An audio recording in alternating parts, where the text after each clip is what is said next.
Israel का Lebanon operation लगातार हिंसक होता जा रहा है। हमास का सफाया करने के लिए गाजा में उतरी इजरायली सेना अब लेबनान के हिजबुल्लाह लड़ाकों को भी जड़ से मिटाने के अपने अभियान में जुट गई है। जहां हिजबुल्लाह लड़ाके घात लगाकर इजरायली सेना का रास्ता रोकने पर उतारू हैं, वहीं इजरायली बल घुसपैठ की अपनी कोशिशों को लगातार अंजाम दे रहे हैं। इस वजह से लेबनान में चल रही लड़ाई और खतरनाक होती जा रही है।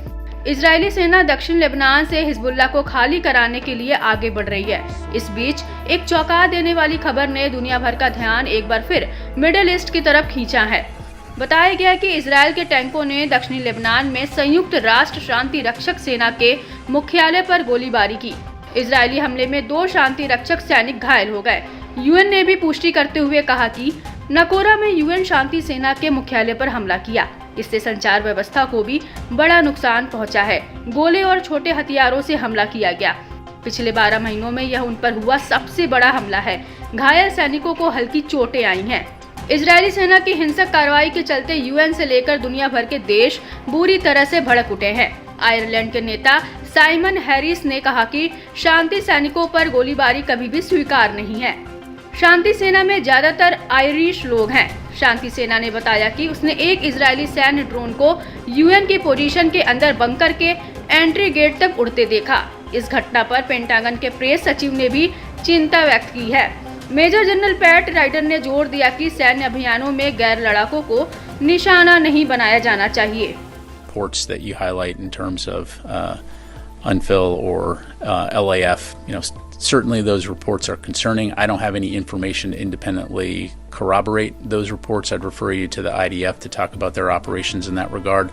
Certainly, we do not want to see non-combatants targeted as operations are being conducted. All indications that we have right now is that Israel continues to conduct limited ground operations across the border to remove Hezbollah attack infrastructure.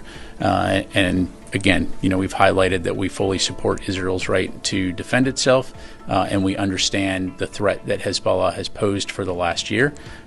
Ultimately, at the end of the day, though, again, I'd go back to our belief that for long-term security and stability, the best way to do that is through diplomatic means. So we'll continue to work toward that end. इस बीच Israel ने माना कि IDF ने गोलीबारी की थी। हालांकि Israel ने अपने बचाव में कहा कि संयुक्त राष्ट्र की चौकी के पास हिजबुल्लाह के लड़ाके सक्रिय थे। आईडीएफ ने यूएन बलों को शरण लेने के लिए कहने के बाद ही यूएन के बेस वाले इलाके में गोलीबारी की। बता दें कि बीते दिनों इजरायल ने दक्षिणी लेबनान से शिफ्ट किए जाने की मांग की थी, जिसे यूएन ने ठुकरा दिया था। गौरतलब है कि लेबनान के दक्षिणी इलाके में इजरायल की सीमा के पास यूएन के करीब 10,000 जवान तैनात हैं।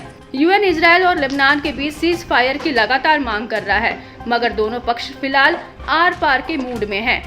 गौरतलब है कि संयुक्त राष्ट्र ब्लू लाइन, जिसे ब्लू हेलमेट भी कहते हैं, यह दक्षिणी लेबनान और उत्तरी इजरायल पर 120 किलोमीटर तक फैली है।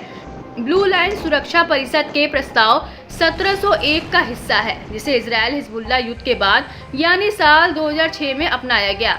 इस बेस का मकसद हिजबुल्लाह और इजरायल के बीच दुश्मनी को कम से कम करना है।